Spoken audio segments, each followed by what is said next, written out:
बिस्मिल्लाहिर्रहमानिर्रहीम। जनाब, स्टोरी आज मैंने आपके साथ एक ही शेयर करनी है। इंतहाई अफसोसनाक स्टोरी है। इसमें फ़रदौस आशिक़ अमान साहबा जो कि पंजाब की वज़ीर हैं, उन्होंने एक इंतहाई तल्ख़ कलामी, एक बड़े रऊनत वाले लहजे में एक ख़ातून अफसर की बेइज़्ज़ती कर दी। बहुत ही उसके साथ बदतमीज़ी की है। सोशल मीडिया पे हैं क्लिप्स, आप देख सकते हैं, मैंने सारे देखे हैं। मैं बताता हूँ, उस पर बात करेंगे। और जनाब, कौन से 2 ग्रेड 22 के अफसरान हैं जिन्हें इस्लामाबाद में वाशरूम में ढक दिया गया। अच्छा चलें, ढक दिया गया या उनको वाशरूम में टाइम होता, ये आपको बड़ा अजीबो गरीब लगेगा, लेकिन ऐसा ही है। ये इस पे मैं बात करूँगा और उसके आखिर में मैं आपको एक वाक़या सुनाऊँगा। सच्चा वाक़या है तारीख़ का। उससे उसको आपको सुन के लुत्फ़ आएगा। आपने वो वाक़या ज़रूर सुनना है। आ जाए जनाब। फ़रदौस आशिक़ अमान साहबा वो सियालकोट में गई जनाब। रमज़ान बाज़ार में उन्होंने विज़िट किया। ठीक, अच्छा। फिर असिस्टेंट कमिश्नर सोनिया सदफ़ साहबा उनके साथ थी, तो वो भी तो वहाँ जनाब आपा फ़रदौस साहबा चढ़ दौड़ी। ठीक, अच्छा। फिर इस पे रिएक्शन आया है बाकायदा चीफ सेक्रेटरी का भी, और फिर मरियम नवाज़ साहबा ने भी ट्वीट की हैं, उस पर मैं बात करूँगा। वो चढ़ दौड़ी। अच्छा, उनको ना वो कह रही हैं कि जनाब कि जी है ना, ये सब स्टैंडर्ड चीज़ें यहाँ बिक रही हैं, यहाँ पर गंदा फ्रूट बिक रहा है, यहाँ पे ऐसे है, तो ये आपकी ड्यूटी है, आप एसी वाले कमरों से नहीं निकलते। यहाँ तक उन्हें कह दिया सोनिया सदफ़ साहबा को, असिस्टेंट कमिश्नर को, आपा फ़रदौस साहबा ने, कि आपकी जो हरकतें हैं ये एसी वाली हरकतें हैं ही नहीं। वो नाराज़ होकर चली गई वो बेचारी। तो कह रही हैं कि अगर कोई गर्मी की वजह से या अगर कोई, अच्छा बात हो सकती है, इस पे आराम से भी बात हो सकती है। इस पे अगर कोई उनकी करप्शन पकड़ी गई है, अगर उनकी कोई गलती पकड़ी गई है, उसका तरीक़ाकार ये है कि आप कम अज़ कम को अगर उनके ख़िलाफ़ कोई कार्रवाई बनती है तो आप कानून और आइन के तहत जो कार्रवाई है आप वो कार्रवाई करें। ये तरीक़ाकार इंतहाई मज़हक़ा खेज़ है। ये किसी की इज़्ज़त नफ्स को मजरूह करने वाली बात है। ये इंतहाई जो है ना। अच्छा, मैं आपको बताऊं ना, आप यकीन कीजिए, हमारे डिप्टी कमिश्नर साहब हैं इस्लामाबाद के, हमजा शफकात साहब, वो बड़े एक्टिव रहते हैं, पुलिस के साथ भी इधर उधर घूमते फिरते, इधर उधर जो है ना बड़े अपना एक्टिव हैं, हर किसी को पता है। मेरा ख्याल है इस वक्त उन चंद डिप्टी कमिश्नर्स में से वो हैं और उन टॉप पे होंगे कि जो बहुत ज़्यादा एक्टिव हैं। लेकिन उसके बावजूद भी वो जो लिस्ट जारी करते हैं उस पर किसी को कोई वो फ्रूट नहीं मिलता, उस रेट पर किसी को सब्ज़ी नहीं मिलती। और आप अगर फ्रूट और सब्ज़ी लेने या बाकी चीज़ें खाने पीने की अशिया लेने के लिए जाएं, और 1-2 जगहों पे मैंने रेफरेंस दिया नाम लेके कि जिस तरह से, तो दुकानदार ने कहा कि सर आप ऐसा करें, फिर आप डिप्टी कमिश्नर साहब से ले लें। ठीक, तो बात यह है, वो एक बेचारा, ठीक है, नो डाउट वो बहुत अच्छा काम कर रहे हैं, हमें पता है कि वो हमदर्दाना अंदाज में काम कर रहे हैं, वो अवाम की हमदर्दी में कर रहे हैं। लेकिन वो क्या करें, एक डिप्टी कमिश्नर क्या कर सकता है कि जब मुल्क में इस तरह की महंगाई का तूफान आया हो, जब चीज़ों को कंट्रोल। अच्छा, मैं ना बड़ा हैरान होता हूँ इस तरीके से हुकूमत को कोई वज़ीर या वज़ीर आज़म साहब या कैबिनेट या ये हीरो बनने के जो चक्कर हैं, आप इक़दामात करें जो महंगाई आसमानों पर जाए, और फिर जनाब आप जो है ना कह दें कि जी वज़ीर आज़म साहब ने नोटिस ले लिया। भाई उस नोटिस से क्या होता है? जिसका नोटिस लेते हैं वो और भी महंगी होती है, दवाइयों का नोटिस लेते हैं वो और भी महंगी होती हैं, चीनी का नोटिस लेते हैं वो और भी आसमान पे चढ़ जाए। अभी चीनी का क्या हुआ, लाहौर हाई कोर्ट तक ने भी मुकर्रर कर दिया जनाब 80-85 तक बेचें। किधर से मिल रही है? किसी को मिल रही है 80-85 तक? किसी को भी नहीं मिल रही। सवाल ही पैदा नहीं होता कि किसी को मिले।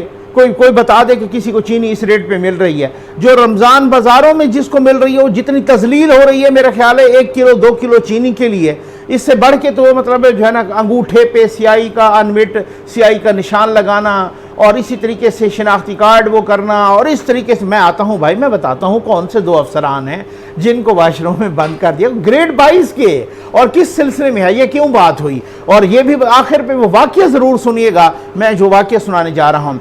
चीफ सेक्रेटरी साहब ने, चीफ सेक्रेटरी पंजाब ने, जवाद रफ़ीक साहब ने, उन्हें बड़ा सख्त रिएक्शन दिया। बात उनकी ठीक है, वो कहते हैं कि इस तरीके से सरकारी अफसरान की बेइज्जती करना, उनकी तजलील करना, उनकी तौहीन करना, चाहे मैं समझता हूँ कोई सरकारी अफसर हो या चाहे कोई भी हो, भले कोई चपरासी हो, उसकी भी इस तरीके से जो है ना तजलील करना सरेआम ठीक है। और इस अगर आपको कहीं तो आप उनको बुला के साइड पे कह देती कि जी इस तरह से आप एहतियात करें, मैंने ये चीज़ें नोट की हैं, ये गलत हैं, फिर उसके बाद आप जो है ना, ये तो तरीक़ाकार ही नहीं है ना, ये तो समझाना, ये तो बिगाड़ है, ये तो संवार नहीं रहे आप किसी को, आप किसी को बिगाड़ रहे हैं इस तरीके। अच्छा, फिर आपका अपना कंट्रोल ना हो, आप कह रहे हैं कि जनाब ये माफिया ने कर दिया, ये फलां ने कर दिया, हम तो बेगुनाह हैं, तो आपका ऊपर से कंट्रोल ना हो।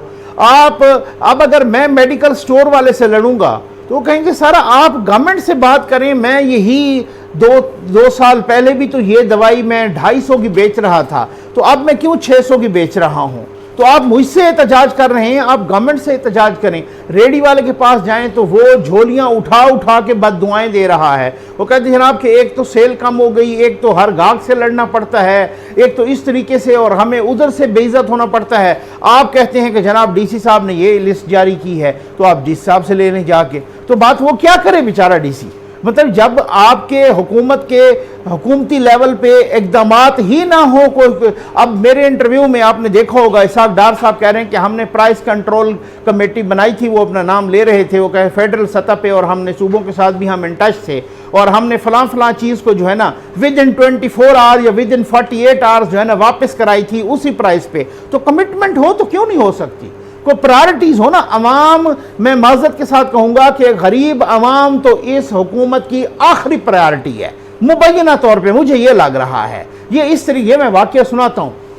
मैं चीफ सेक्रेटरी ने बहुत ज़्यादा जो है ना वो रिएक्शन शो किया। उन्होंने कहा कि ये इस तरीके से तजलील जो रमज़ान बाज़ारों में भी वो ड्यूटी दे रहे हैं, और इस तरीके से रोज़े के साथ इस तरह से मतलब वो ड्यूटी कर रहे हैं, और उनकी इस तरह से सरेआम तस्दीक करना। उन्होंने कहा कि मैंने अपने रिजर्वेशंस वज़ीर आला पंजाब तक पहुँचा दिए हैं। क्या बात है जी, माशाल्लाह। अगर उन्होंने नोटिस ले लिया तो फिर तो कुछ और ही सिलसिला हो जाएगा। अगर वसीम अकरम प्लस साहब ने नोटिस ले लिया तो उनको धमकी भी दे रही हैं कि मैं भी आपकी शिकायत वज़ीर आला तक पहुंचाऊंगी। और आप देख लीजिएगा कि यही बेचारी जो है ना असिस्टेंट कमिश्नर हो सकता है कुछ दिनों तक फिर ज़ेर अताब आ जाए। भाई यहाँ तो ये सिलसिला लगा है ना। यहाँ तो माज़रत के साथ ये हुआ है कि कभी फरदौस आशिक अमान साहब तो वज़ीर हैं, यहाँ तो अगर कोई जो है ना खावर मानिका साहब के साथ भी टकराया है तो वो भी पाश हो गई है। पता नहीं वो किस हैसियत में। अब ये मैं इस टॉपिक पे नहीं आऊँगा भाई, वो फिर बात सेंसिटिव हो जाती है और कुछ लोग बिगड़ जाते हैं और वो कहते हैं कि यार वो मेरा मिजाज नहीं है।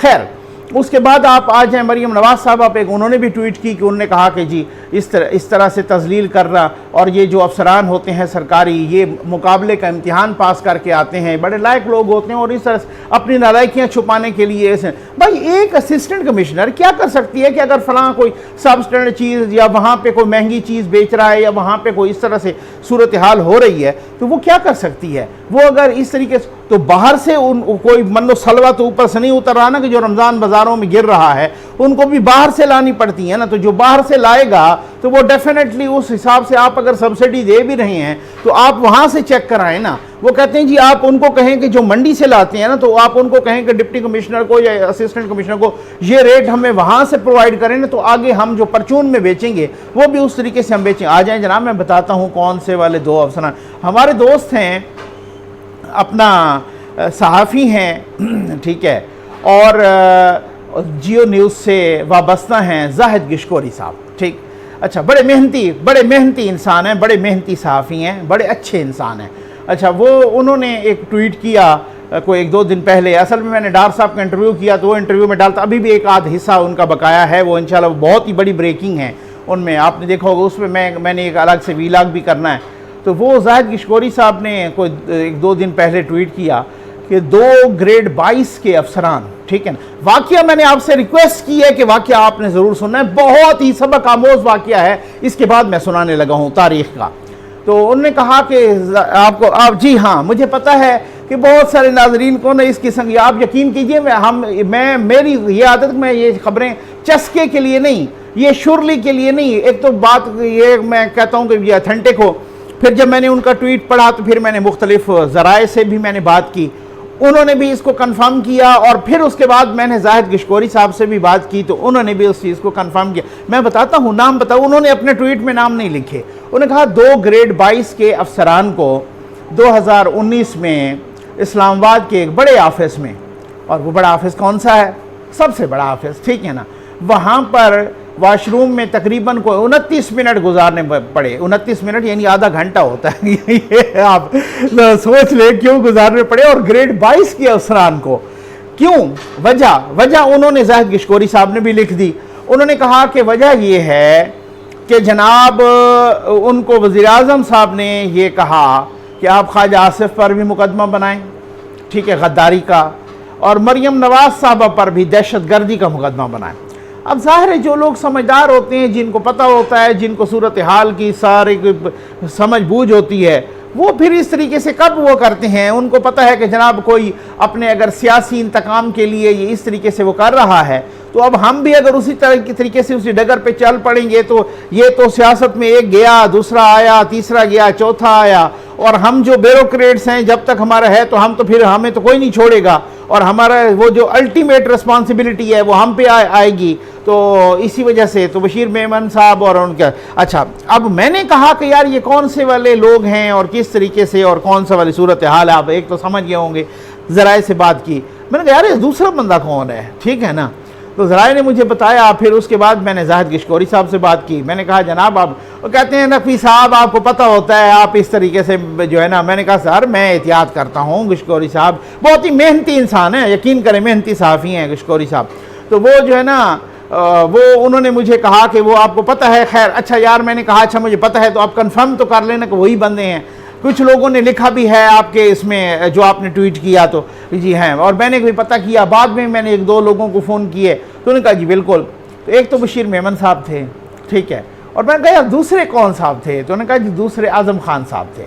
अब कुछ लोगों ने तो ये कहा कि जी उनको वाशरूम में आधा घंटा गुजारना पड़ा, और कुछ लोगों ने कहा कि नकवी साहब नहीं छोड़े ना आप, उनको वाशरूम में ढक दिया गया। तो मैं तो रोंगटे खड़े हो गए। मैंने कहा भाई ग्रेड 22 के तो अफसर का, हाँ जी बिल्कुल इसी तरह से है। उनको कहा अब ये क्या है, वो खुद मुबैना तौर पे मैं कह रहा हूँ, मैंने जो सोर्सेज से बात की, जिस तरीके से मुझे पता चला, जाहिद गिशकोरी साहब के ट्वीट का मैंने खुद हवाला दिया। तो अब उसके बाद जो है ना, और उनसे मेरी बात भी हुई, तो फिर उसके बाद मैंने डिफरेंट सोर्सेज से भी बात की। तो कुछ लोगों ने ये कहा कि उनको 29 मिनट गुजारने पड़े, जानबूझ के गुजारे उन्होंने वहाँ। कुछ ने कहा कि नहीं जी आपको गलत इतलात मिली है, उनको ढक दिया गया था आधा घंटा पूरा वाशरूम में। और जनाब ये गिशकोरी साहब ने भी लिखा है, जाहिद गिशकोरी साहब ने, और बाकी लोगों ने भी, कि वो जो है ना अनाइड थे, नाराज़ थे उनसे वज़ीर-ए-आज़म साहब कि आप ऐसा क्यों नहीं कर रहे। जैसे बशीर मेमन साहब से कहा कि जनाब आप देखें कि वो जो आप काम नहीं करते थे वो मैंने नैब से करवा लिया, आप मेरे साथ कभी चलें मोहम्मद बिन सलमान के पास, तो वहाँ देखें वो जो ऑर्डर करते हैं। तो उन्होंने कहा सर वहाँ तो बादशाहत है, यहाँ पे जमहूरियत है, कम अज़ कम नाम की सही है तो सही। तो उस हवाले से मतलब जो है ना अदालतें भी आज़ाद हैं, या इस तरीके से मैं तो मेरा तो कबाड़ा निकल जाएगा, यहाँ पे तो आप इस तरह से कर रहे हैं। अच्छा कल ना मालिक साहब को इंटरव्यू दिया बशीर मेमन साहब ने, तो उस पर बड़ी उछल कूद हो रही थी भाई। उन्होंने पहले दिन से जो शाहजेब खानजादा साहब को इंटरव्यू, वाकया ज़रूर सुनना, मैं ये आपको बता रहा हूँ कि वाकया बहुत सबक आमोज़ है भाई। तो जो अभी मैं सुनाने लगा हूँ इसके फ़ौरन बाद इस बात के, मालिक साहब वाले मोहम्मद मालिक साहब को उन्होंने इंटरव्यू दिया अपना बशीर मेमन साहब ने, और जनाब उन्होंने कहा कि बात ये है कि मालिक साहब ने कहा कि जब आपको वज़ीर-ए-आज़म साहब ने बुलाया था तो उन्होंने जस्टिस काजी फायज़ी साहब पर केस बनाने की बात की थी। उन्होंने कहा जी बिल्कुल नहीं की थी।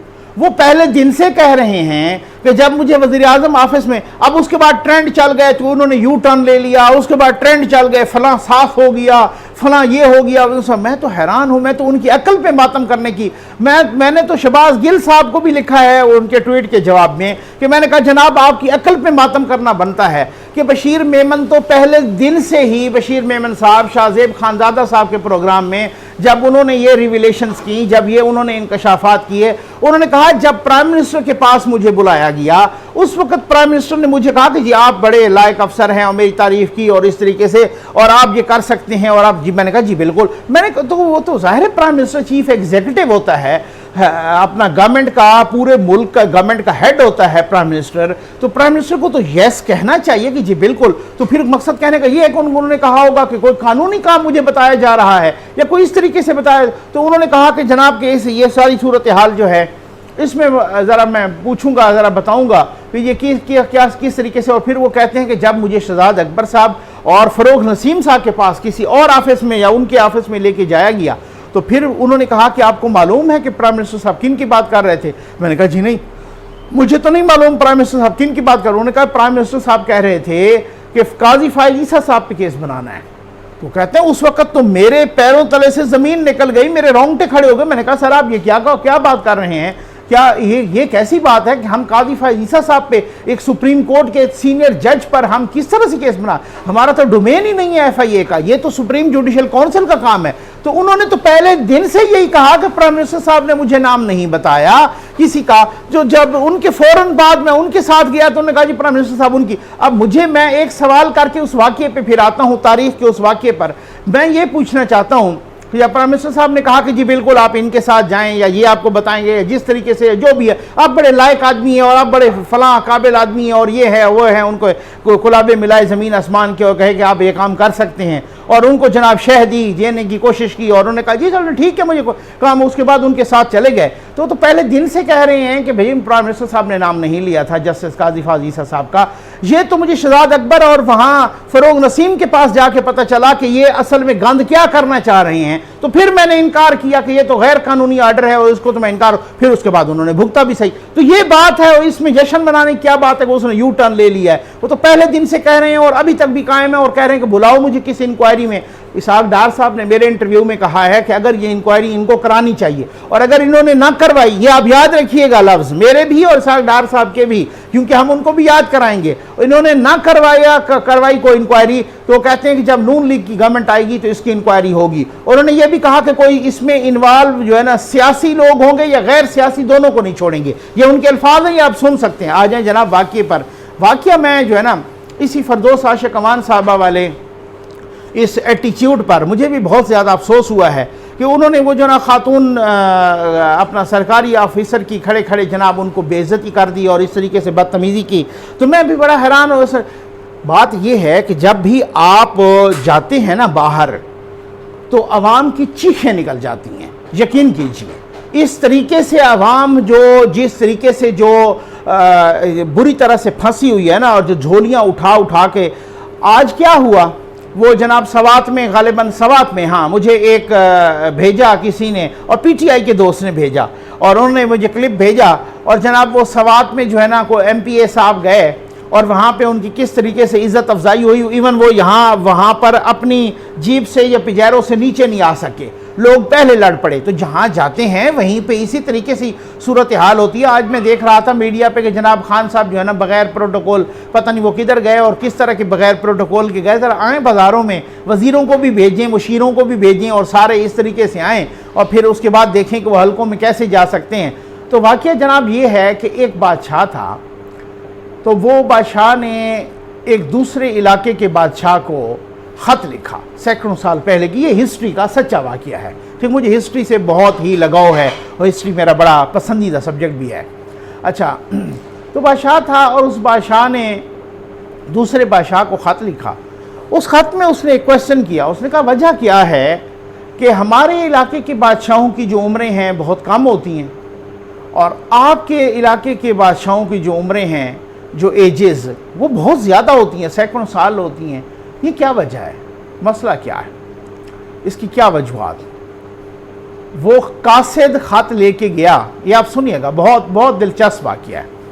वो कासिद ख़त लेके गया बादशाह के पास और बादशाह को उस बादशाह का सलाम पहुंचाया और साथ दरबार लगा हुआ था, उनको वो ख़त दे दिया। उस बादशाह ने बादशाह का ख़त पढ़ा और पढ़ते ही पहला आर्डर जारी किया कि ये जो कासिद नहीं लेके आया ख़त, इसको महल के फलां कोने में वो सामने वाली कोठरी में कैद कर दो। वो कासिद बेचारा बड़ा हैरान परेशान, वो तो उसके पैरों तले से ज़मीन निकल गई। उसने कहा यार ख़त में क्या लिखा था, कोई मेरे ऐसा शिकवा या क्या? ये उसको समझ ही ना आए कि ये क्या है। मैं एक बादशाह का ख़त दूसरे बादशाह के पास ले आया हूँ। इस बादशाह ने ख़त पढ़ते ही पहला ही आर्डर किया कि इस कासिद को जो है ना कैद कर दो। अच्छा, वो रोए बेचारा, चीखे। एक दफ़ा सामने ही बादशाह गुजरता था तो वो रोता था, चीखता था दरबार में जाने के लिए। तो एक दफ़ा उसने आवाज़ लगाई, उसने अपनी ज़बान में कहा। बादशाह ने पूछा भैया ये क्या बोलता है, तो उनको ट्रांसलेट करके बताया गया। दूसरे इलाके का था तो उनको ट्रांसलेट, जी ये कहता है मेरा क्या कसूर है, तो इस हवाले से मुझे कब कैद से आज़ादी मिलेगी और मेरा कसूर क्या है। तो उसमें तो बादशाह ने कहा भाई बात ये है कि ये सामने वाला चमन में दरख्त देख रहे हो, ये जो तनावर दरख्त है, ये जो मजबूत दरख्त है, जिस दिन ये गिरेगा ना, उस दिन तुझे इस कैद से रिहाई मिलेगी। अब वो जो कासिद चीख रहा था ना, चिल्ला रहा था, वो और ज़्यादा चिल्लाने, उसने कहा जी बस अब तो मेरी पक्की, इधर ही मैं मर जाऊंगा कैद खाने में। ये इतना मजबूत दरख्त है, ये इतना मजबूत तनावर दरख्त है, ये तो अगले 100 साल तक नहीं गिरेगा। ये मुझे एवं ही बस बादशाह ने जो है ना वर्गला के और मुझे धोखा दे के, और इसमें ना करने वाली बात है ना, तो मैं ना ही समझूँ ना। तो वो बेचारा और भी चीखने लगा, चिल्लाने लगा, बहुत ही कराहने लगा। तो उसमें 2 दिन के बाद ऐसा हुआ कि बादशाह उस चमन में बैठा हुआ था, उसके साथ बाकी वज़रा और बाकी मुशीरान और बाकी लोग अफसरान और सारे वो भी बैठे हुए थे, दरबारी भी बैठे हुए थे। तो वो फिर लफ्ज़ दरबारी से तो आप वाकिफ़ होंगे, लेकिन वाक़ये का जो है ना चाशनी ख़त्म हो जाएगी, मैं इधर उधर ना जाऊँ। तो बहरहाल वो बैठे हुए थे और अचानक से ना कोई हवा चली, ना कोई आंधी आई, ना कोई झक्कड़ चला, ना कोई तूफ़ान आया, ना कोई बारिश हुई, कुछ भी नहीं हुई। अचानक से सब ने देखा कि वो दरख्त एक कड़ाके से गिरा और चमन में गिर गया। जैसे ही वो दरख्त गिरा जनाब, वो तो जो कासिद सामने देख रहा था, जो क्या था, वो तो उछलने लगा जनाब, उसकी तो ईद हो गई, ठीक है ना। अब उसके बाद बादशाह ने ना उसको उसने कहा कि इसको रिहा कर दो।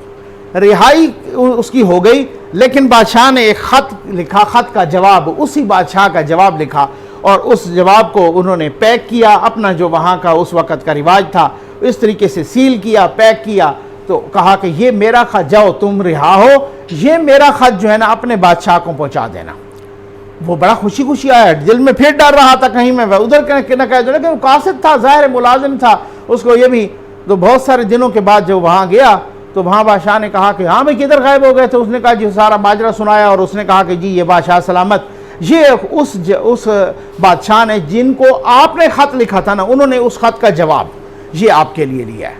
उन्हें ख़त पढ़ा तो बादशाह ने तो उससे पूछा था ना भाई क्या वजह है कि हमारे इलाके के बादशाहों की जो उम्रें हैं वो बहुत कम होती हैं, और आप लोगों की जो उम्रें हैं आपके बादशाहों की वो बहुत ज़्यादा होती हैं, इसकी वजह क्या है? बात यह है कि उन्होंने कहा कि भाई इसकी वजह यह है, आप ये देख लें, इस अपने कासिद से पूछ लें, इसको मैंने 2-3 दिन कैद किया और कहा ये शर्त रखी कि जब सामने वाला चमन वाला तनावर दरख्त गिरेगा तो फिर उसने कहा, इसने वो चीखो पुकार की और इसने वो जनाब फरियाद की और इसने इस गरीब ने वो दुआएं दी और अब वो बद दुआएं दी और पता नहीं क्या क्या वो किया, और वो दुआ मांगी कि ये तनावर दरख्त भी इस गरीब की आह बर्दाश्त नहीं कर सका। तो आप खुद सोचें बादशाह सलामत कि जब इतना तनावर दरख्त भी गरीब की आह बर्दाश्त नहीं कर सकता तो इंसान तो कोई चीज़ भी नहीं है।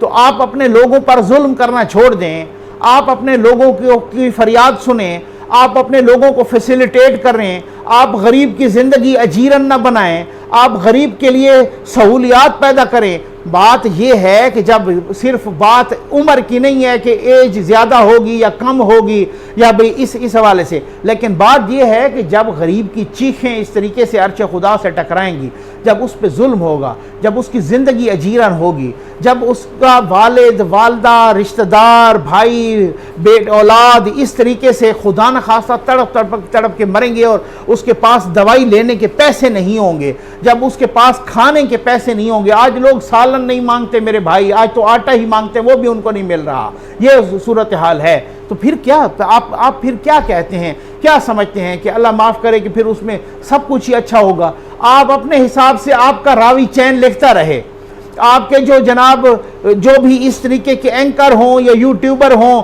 वो आपको चैन पहुंचाते रहें, आपकी तारीफ़ों के पुल बांधते रहें, लेकिन सब अच्छा नहीं होता, सब अच्छा नहीं होता। आपको कम से कम एटलीस्ट ये कहना, आप लोगों को कहे ना कि जी घबराना नहीं है, ये कहने का हक आपको उस वक़्त है कि जो कुछ लोगों पे बीत रही है आप पर भी। आप खड़े होकर सर कहते हैं मेरा 2 लाख में गुजारा नहीं होता, आपकी ट्रांसपोर्टेशन भी फ्री है, आपका खाना पीना भी फ्री है, आपकी सिक्योरिटी भी फ्री है, आपकी रिहाइश भी वीवीआईपी फ्री है, सब कुछ। आप कह रहे थे मैं तो रहूंगा ही नहीं उधर, आप उधर ही रह रहे हैं, उस ऑफिस को नहीं यूज़ करूंगा, आप वही यूज़ कर रहे हैं। जब आपका नहीं होता और फिर उसके बाद पता चला कि आपकी 2 लाख वाली तनख्वाह 8-9 लाख पे पहुंच गई है, तो फिर जिनका 2 लाख में भी गुजारा नहीं होता और उनका बाकी भी सब कुछ फ्री है, तो फिर इसका मतलब है कि जिनको जो 20,000 वाले हैं, जो 30,000 वाले, कभी आपने सोचा ये उस वक्त आपको हक पहुंचता है। आप रसूल मकबूल सल्लल्लाहु अलैहि वसल्लम की मिसालें देते हैं। वो सहाबा कराम अगर पेट पे एक पत्थर बांधते तो वो 2 बांधते थे। ये होता है लीडर, ये होता है विजन। ये नहीं कि भाई आप तो सोए प्राइम मिनिस्टर हाउस में, आपका तो 2 लाख में भी गुजारा ना हो और आप कहें कि जी 20-30 हज़ार वालों को और उनकी जिंदगी जीना हो और उनको अजाब हो और वो कांटों पे सोए और आप कहें कि घबराना नहीं है। भाई घबराना नहीं है का जुमला आपको तब कहने का हक है कि जब आप भी उसी माहौल में जी रहे हों। आप पिए मिनरल वाटर्स, आप खाएं इस तरह के, आप 300 कनाल के महल में रहें और फिर आप लोग झुग्गी वाले को कहें कि घबराना नहीं है। ये कोई हक बनता है? ये कोई इस तरीके से ये कोई सूरत हाल है? आप उसी माहौल में जिए। आप बनीगाला से लेकर प्राइम मिनिस्टर हाउस तक रक्षे की तरह हेलीकॉप्टर इस्तेमाल करें। आप साइकिल वाले को कहें कि घबराना नहीं है। ये को हक, आप खुद उसी तरीके से जिस तरह से आपने फरमाया था कि मैं भी साइकिल पे जाऊंगा, फिर उसके बाद आपको साइकिल वाले का दुख पता चलेगा। खैर, लंबी हो गई बात, बहुत शुक्रिया। उम्मीद है आपको वीडियो पसंद आई होगी। आपका बहुत बहुत शुक्रिया।